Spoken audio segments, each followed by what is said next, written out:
Hello friends, welcome to our class YouTube channel. ఈరోజు మనం 8th క్లాస్లోని second chapter అయినటువంటి linear equations in one variable చాప్టర్లో 5th ఎక్సర్సైజ్లో కొన్ని sums ఎలా చేయాలో చూద్దాం. 8th sum. Aravind has a kiddie bank. It is full of 1 rupee and 50 paisa coins. It contains 3 times as many 50 paisa coins as 1 rupee coins. The total amount of money in the bank is 35 rupees. How many coins of each kind are there in the bank? ఏమన్నారు అంటే అరవింద్కి ఒక kiddy bank ఉంది. అందులో 1 rupee coins 50 paisa coins ఉన్నాయన్నమాట. It contains 3 times as many 50 paisa coins as 1 rupee coins. As many 50 paisa coins, ఎన్నైతే 50 paisa coins ఉన్నాయో 3 times as 1 rupee coins, దానికి 3 times 1 rupee coins ఉన్నాయన్నమాట. 50 పైసా కాయిన్స్ ఎన్ని ఉన్నాయో వాటికి 3 times 1 రూపీ కాయిన్స్ ఉన్నాయి. అంటే 50 పైసా కాయిన్ ఒకటి ఉంటే 1 రూపీ కాయిన్స్ 3 ఉన్నట్టు అనమాట. అయితే the total amount of money in the bank is 35 rupees. ఆ కిడీ బ్యాంక్లో మనీ ఎంత ఉంది? 35 రూపీస్ ఉంది. How many coins of each kind are there in the bank అంటే 2 రకాలు ఉన్నాయి కదా, 50 పైసా కాయిన్స్ 1 రూపీ కాయిన్స్. ఈ రెండు కూడాను ఎన్నెన్ని కాయిన్స్ ఉన్నాయి అని అక్కడ అడుగుతున్నారు. ఆ బ్యాంక్లో ఎన్ని కాయిన్స్ ఉన్నాయి, 1 రూపీ కాయిన్స్ ఎన్ని ఉన్నాయి, 50 పైసా కాయిన్స్ ఎన్ని ఉన్నాయి అని అడుగుతున్నారు. సరే, మనం ఇప్పుడు వాటిని సాల్వ్ చేద్దాం. సరే, అరవింద్ కిడ్డీ బ్యాంక్ ఉంది కదా, అందులో 50 పైసా కాయిన్స్ ఉన్నాయో ముందు మనం చూడాలి. So number of 50 paisa coins ఎన్నున్నట్టు మనకి తెలియదు కాబట్టి ఎక్స్ అనుకుందాం. So number of 50 paisa coins మనకు తెలియదు కాబట్టి ఎక్స్ అని నేను డినోట్ చేసుకుంటున్నాను వేరియబుల్ ఎక్స్తోని. అయితే 1 రూపీ కాయిన్స్ ఉన్నాయి, ఇప్పుడు మనం చూడాలి. So number of 1 rupee coins ఇవి కూడా ఎన్ని ఉన్నాయో మనకు తెలియవు కాబట్టి ఇక్కడ అయితే ఒక కండిషన్ ఉంది. ఇక్కడ 3 times as many 50 paisa coins as 1 rupee coins. 50 paisa coins ఎన్నైతే ఉన్నాయో వాటికి 3 times అని ఆల్రెడీ మనకి ఇక్కడ ఇవ్వడం జరిగింది condition. So 50 paisa coins x అయితే 1 రూపీ కాయిన్స్ 3x అనమాట. అయితే total amount in the bank, ఆ total money in the bank ఎంత? 35 rupees. Total money in the bank 35 rupees. ఎంత ఉన్నది? 35 రూపీస్ ఉన్నాయన్నమాట అరవింద్ కిడ్డీ బ్యాంక్లో. అయితే 50 పైసా కాయిన్స్ ఎన్ని ఉన్నట్టు, 1 రూపీ కాయిన్స్ ఎన్ని ఉన్నట్టు అని అడిగారు. సరే, 50 పైసా కాయిన్స్ ఎన్ని ఉన్నాయి అనుకున్నాం? ఎక్స్ ఉన్నాయి అనుకున్నాం. So X into 0.5. ఎందుకు? 50 పైసా కాయిన్స్ అంటే 0.5 రూపీ కదా, హాఫ్ రూపీ. సో 0.5 రూపీ అనమాట. సో ఎక్స్ కాయిన్స్ ఎంత వాల్యూ? ఒకటి 0.5 రూపీ, 0.5 రూపీ అంటే హాఫ్ రూపీ. అలాగే 1 రూపీ కాయిన్స్ ఎన్ని ఉన్నాయి? 3x. వాటి వాల్యూ ఎంత? ఒక్కోదానికి 1 రూపీ అనమాట. 3x కాయిన్స్ ఒక్కొక్క దాని వాల్యూ 1 రూపీ. ఈ చూడండి, ఇక్కడ హాఫ్ రూపీ కాయిన్స్ ఉన్నాయి కదా, టోటల్ ఎక్స్ ఉన్నాయి. సో 0.5 ఇంటూ ఎక్స్ అంటే మొత్తం ఎన్ని కాయిన్లు ఉన్నాయి? హాఫ్ రూపీ కాయిన్లు. ఆ కాయిన్లు ఇంటూ హాఫ్ రూపీ చేస్తే టోటల్ నెంబర్ ఆఫ్ కాయిన్స్ యొక్క వాల్యూ వస్తుంది. అలాగే 1 రూపీ కాయిన్స్ 3x ఉన్నాయి. సో ఈ 3x ఉన్నటువంటి 1 రూపీ కాయిన్స్కి 1తో మల్టిప్లై చేస్తే, 1 రూపీతో మల్టిప్లై చేస్తే, సో 1 రూపీ కాయిన్స్ యొక్క టోటల్ వాల్యూ మనకు వస్తుంది. సో హాఫ్ రూపీ వాల్యూ ఉన్నటువంటి కాయిన్స్ ఎక్స్ ఉన్నాయి ఇంటూ హాఫ్ రూపీ. అలాగే 1 రూపీ కాయిన్స్ ఎన్ని ఉన్నాయి? 3x ఉన్నాయి ఇంటూ 1 రూపీ. అయితే ఈ హాఫ్ రూపీ కాయిన్స్ యొక్క టోటల్ వాల్యూ, ఈ 1 రూపీ కాయిన్స్ యొక్క టోటల్ వాల్యూ మొత్తం కలిపి 35 రూపీస్ ఉన్నాయని కూడా చెప్పారు మనకి. సో 35 రూపీస్ అనమాట. అయితే ఇప్పుడు ముందు మనం ఎక్స్ వాల్యూ కనుక్కుందాం సాల్వ్ చేసి. అంటే 50 పైసా కాయిన్స్ వస్తుంది. ఆ తర్వాత ఆటోమేటిక్గా 1 రూపీ కాయిన్స్ మనం కనుక్కోవచ్చు. సో 0.5 ఇంటూ ఎక్స్ అంటే 0.5x plus 3x into 1 3x equal to 35. So 0.5x plus 3x equal 35. ఇప్పుడు ఈ రెండింటిని మనం కలపాలి. ఎక్స్ సంగతి తర్వాత చూద్దాం, ముందు వాల్యూస్ కలుపుదాం. 3 ఇచ్చారు, అలాగే 0.5 కూడా ఇచ్చారు. 3 అంటే 3.0 అని అర్థం అనమాట. ఎందుకంటే 3 రూపీస్ అది, ఇది హాఫ్ రూపీ, 1 రూపీ కూడా కాదు. సో ఇది 0.5. సో టోటల్ కలిపితే 0 5 యాడ్ చేస్తే 5. ఈ పాయింట్ అలానే ఉంటుంది. 3 0 యాడ్ అయితే 3. సో టోటల్గా 3.5 వచ్చింది. So 0.5x plus 3x equal to 3.5x equal to 35 వచ్చింది. 3.5x అంటే 3.5 ఉంది కదా, 3.5ని అంటే 3.5/1 ఉన్నట్టు, కింద డినామినేటర్ అంటే 1 ఉన్నట్టు నేను 10తో మల్టిప్లై చేశాను అనుకోండి, ఏమవుద్ది 3.5 × 10 35 అవుతుంది, 1 × 10 10 అవుతుంది. సో 3.5ని నేను 35/10గా రాసుకుంటున్నాను. Into x equal to 35.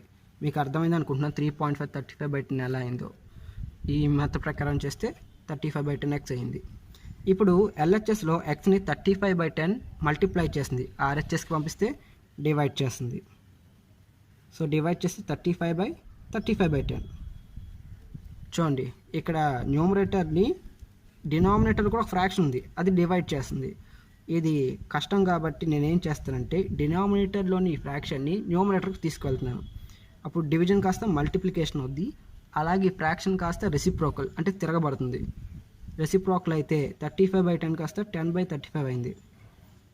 35 1 జర్ 35 1 జర్ 1 × 10 equal to 10. So X value ఏమొచ్చింది 10. ఇవి 50 పైసా కాయిన్స్.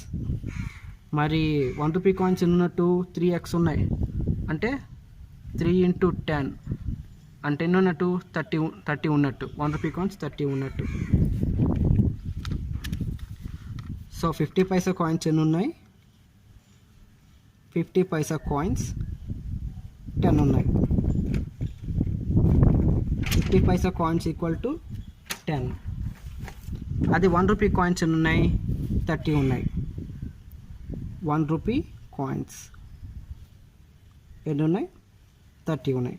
కావంటే ఒకసారి మనకు వచ్చిన ఆన్సర్ కరెక్టో కాదో మనమే చెక్ చేసుకోవచ్చు. 50 పైసా కాయిన్స్ ఎన్ని ఉన్నాయి, 10 ఉన్నాయి. సో ఒక్కొక్క కాయిన్ వాల్యూ 0.5 రూపీ అంటే 0.5 × 10 ఈక్వల్ టు 5 రూపీస్. అలాగే 1 రూపీ కాయిన్స్ ఎన్ని ఉన్నాయి, 30 ఉన్నాయి. 30 × 1 30 రూపీస్. సో టోటల్గా 35 రూపీస్. మనకి ఇచ్చినటువంటి సమ్లో ఇచ్చినటువంటి బ్యాంక్లో ఉన్న వాల్యూ వచ్చిందా లేదా, వచ్చింది. సో మనం చేసింది correct. Next answer, A and B together can finish a piece of work in 12 days. If A alone can finish the same work in 20 days, in how many days B alone can finish it? ఏం లేదు, A and B together అంటే కలిసి can finish a piece of work in 12 days. అంటే A and B ఇద్దరు person 2 persons ఉన్నారనమాట. వాళ్ళిద్దరు కలిసి 12 డేస్లో ఒక వర్క్ని కంప్లీట్ చేస్తారు. If A alone can finish the same work in 20 days, ఏ ఒక్క పర్సనే తను ఒక్కడే 20 డేస్లో ఆ వర్క్ని ఫినిష్ చేయగలడు. ఇద్దరు కలిపి 12 డేస్లో ఫినిష్ చేస్తే ఏ ఒక్కడే 20 డేస్లో ఫినిష్ చేయగలడు. In how many days B alone can finish it? B ఒక్కడే ఎన్ని రోజుల్లో ఫినిష్ చేయగలడు? వాళ్ళిద్దరూ కలిసి 12 రోజుల్లో ఫినిష్ చేస్తే ఏ 20 డేస్లో ఫినిష్ చేయగలిగితే బి ఎన్ని రోజుల్లో ఫినిష్ చేయగలరు అని అడిగారు. సరే, ఇప్పుడు మనం సాల్వ్ చేద్దాం. ఇప్పుడు మనం ఇది ఎలా చేయాలి అంటే, ముందుగా ఏ బి ఇద్దరు కలిసి చేసిన వర్క్ తీసుకుంటున్నాం. అలాగే ఏబి ఇద్దరు ఒక్క రోజులో చేసిన వర్క్ తీసుకుంటున్నాం. తర్వాత ఏ ఒక్కడు చేసిన వర్క్ తీసుకుంటున్నాం. తర్వాత ఏ ఒక్క రోజులో చేసిన వర్క్ తీసుకుంటాం. తర్వాత బి ఒక్క రోజులో చేసిన వర్క్ చేస్తాం. తర్వాత బి టోటల్గా ఎన్ని రోజుల్లో వర్క్ చేశాడో కనుక్కుంటాం. ఇది కొంచెం కన్ఫ్యూజన్గా ఉన్నా నేను సాల్వ్ చేస్తాను, చూడండి. ముందు ఏబి ఇద్దరు కలిసి ఆ వర్క్ కంప్లీట్ చేయడానికి పట్టిన time 12 days. Time taken by A and B together to complete a piece of work. Time taken by A and B together to complete a piece of work. To complete a piece of work. ఒక work complete చేయడానికి వాళ్ళిద్దరు కలిపి పట్టిన time 12 days అనమాట. అంటే ఏంటి, ఏ తను చేసిన వర్క్, బి తను చేసిన వర్క్, ఇద్దరు వర్క్స్ కలిపి 12 డేస్ పట్టింది. ఇది మనకి తెలిసిన ఇన్ఫర్మేషన్. తర్వాత ఒక్క రోజులో ఇద్దరు కలిపి చేసిన వర్క్ చూద్దాం. ఒక్క రోజులో amount of work completed by A and B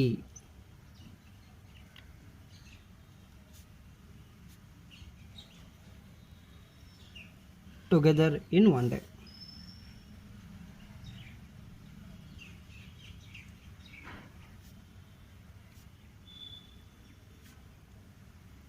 చూడండి, ఏ అండ్ బి కలిసి ఒక్క రోజులో చేసిన వర్క్ చూద్దాం. ఏమవుతుంది, 1/12 అవుతుంది. ఎలా అంటారా, 12 డేస్లో వాళ్ళిద్దరు కలిపి వర్క్ చేశారు. ఇప్పుడు 1 డేలో వర్క్ అంటున్నారు. సో 12 డేస్లో వర్క్ 12 పార్ట్స్ అనుకుంటే 1 డేలో వర్క్ 1 పార్టే కదా. 12 డేస్లో వర్క్ 12 పార్ట్స్ అయితే 1 డేలో వర్క్ 1 పార్ట్ అవుతుంది. సో వాళ్ళిద్దరు కలిపి చేసిన వర్క్ 1 డేలో 1/12 అవుతుంది. అంటే ఏ చేసిన వర్క్ 1 డేలో, అలాగే బి చేసిన వర్క్ అది కూడా 1 డేలో కలిపితే ఏమొస్తుంది, 1/12 అనమాట. ఇవి డేస్ కాదు, వాళ్ళు చేసిన వర్క్ అనమాట ఇది. అయితే మనం ఇది కంప్లీట్ చేసాం, ఇది కంప్లీట్ చేసాం. ఇప్పుడు ఏ ఎలోన్ అంటే సింగిల్గా చేసిన వర్క్ కోసం మనం మాట్లాడదాం. ఇప్పుడు ఏంటి, ఏ సింగిల్గా చేసిన వర్క్ చూద్దాం.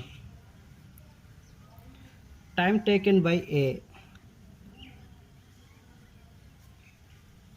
to complete a piece of work. To complete a piece of work.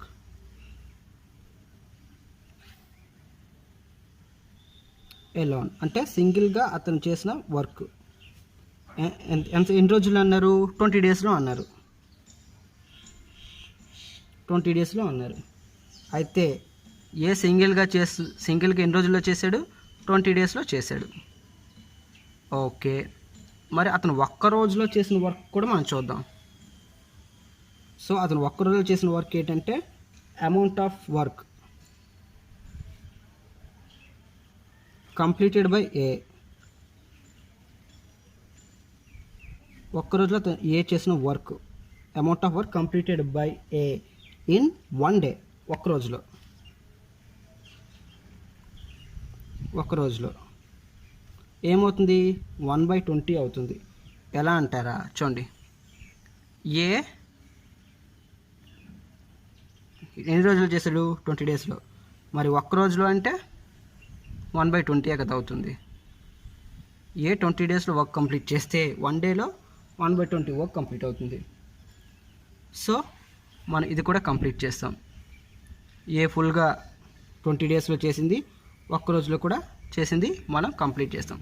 ఇంకా నెక్స్ట్ ఏం చేయాలి, బి ఒక్క రోజులో చేసిన వర్క్ కనుక్కోవాలి. దాని హెల్ప్తో మనం బి టోటల్గా ఎన్ని రోజులు వర్క్ చేయగలడో కూడా మనం కనుక్కోవాలి. నెక్స్ట్ మనం ఏం కనుక్కోవాలి, బి సింగిల్గా అంటే ఒక్కడే ఒక్క రోజులో చేసిన వర్క్ మనం కనుక్కోవాలి.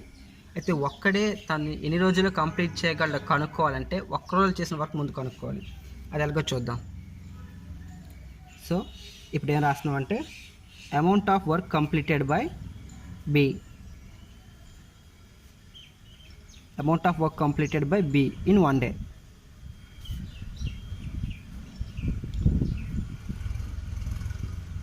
సో ఒక్క రోజులో తను ఒక్కడే ఎంత వర్క్ కంప్లీట్ చేశాడు అంటే మనకు అది తెలీదు. కాబట్టి తను చేసిన వర్క్ అంటే బి అయితే ఒక్క రోజులో చేసే వర్క్ 1/b అవుతుంది.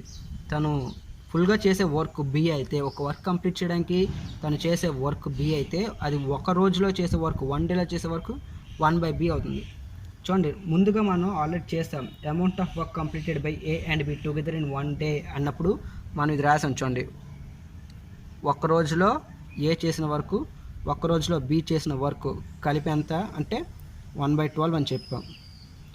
అయితే మనం ఆల్రెడీ కనుక్కున్నాం 1/a 1/20 అనేసి.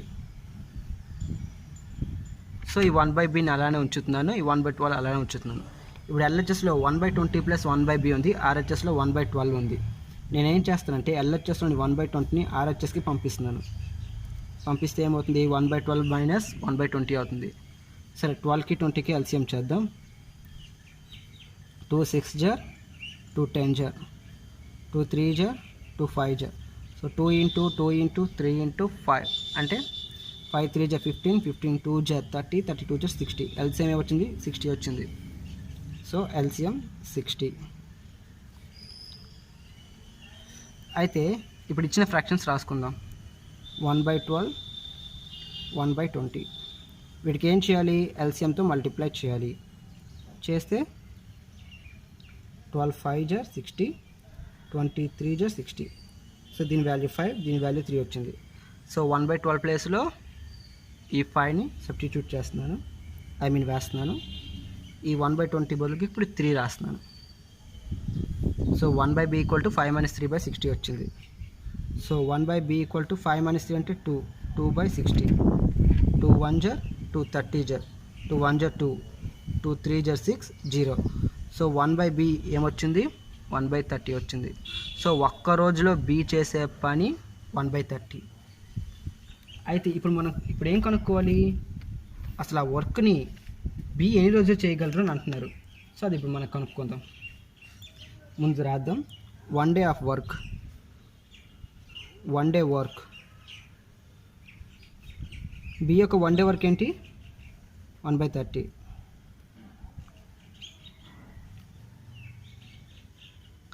సరే, b యొక్క 1 డే వర్క్ 1/30 వచ్చింది. ఇప్పుడు ఏం చేయాలి? ఎంత టైం తీసుకున్నాడు b ఆ వర్క్ని కంప్లీట్ చేయడం అనేది ఇప్పుడు మనం కనుక్కోవాలి. So time taken by b,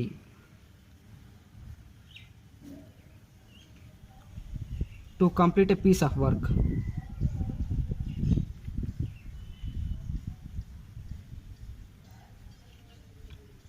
To complete a piece of work. ఆ వర్క్ కంప్లీట్ చేయడానికి అంటే ఎలోన్ అంటే ఒంటరిగా చేయడానికి బీకి ఎంత టైం పట్టింది? 30 డేస్. ఎలా 30 డేస్ నేను రాస్తాను అనుకోవచ్చు. ఏం లేదు, ఏమన్నాం? బీ ఎలోన్ అంటే ఒక్క రోజులో చేసే పని 1/30 అన్నాం. సో ఒక్క రోజులో 1/30, 1/b = 1/30 అన్నాం. 1/b = 1/30 అన్నాం. సో ఒక్క రోజులో 1/30 అయితే మరి బి తాను ఎంత వర్క్ చేస్తాడు అంటే 30 అవుతుంది. చూడండి, ఒక్క రోజులో బి చేసే పని 1/30 అయితే టోటల్గా బి చేసే పని ఏమవుతుంది? 30 అవుతుంది. సో బి ఎన్ని రోజుల్లో పూర్తి చేయగలరు? 30 డేస్. ఏబి ఇద్దరు కలిపి 12 రోజుల్లో పూర్తి చేస్తే ఏ ఒక్కడు దాన్ని 20 డేస్లో పూర్తి చేస్తే బి ఒక్కడు దాన్ని 30 డేస్లో పూర్తి చేస్తాడు. ముందు మనం ఏం చేసాం? ఏ అండ్ బి ఆ ఇద్దరు కలిపి time taken by A and B together to complete a piece of work.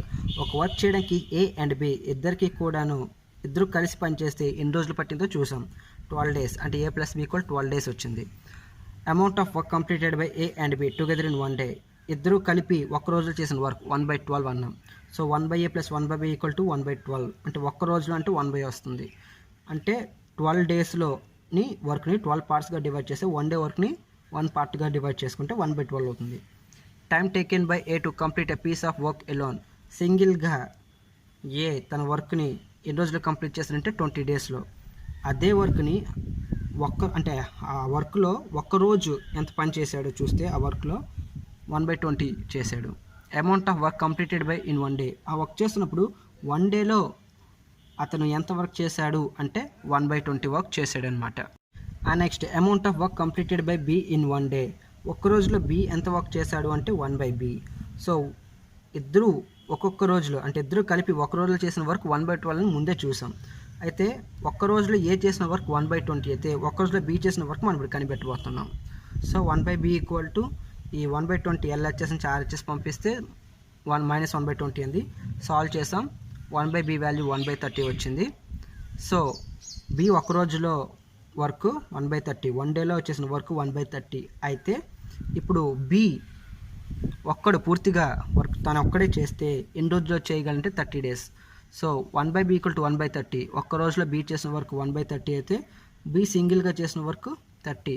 1/b = 1/30 అయితే బి ఏమవుతుంది? 30 డేస్ అవుతుంది. సో బి 30 డేస్లో వర్క్ కంప్లీట్ చేశాడు అనమాట. నా వీడియో క్లాస్ మీకు నచ్చినట్లయితే లైక్ చేయండి, సబ్స్క్రైబ్ చేయండి, కామెంట్ చేయండి అండ్ షేర్ చేయండి. Thank you.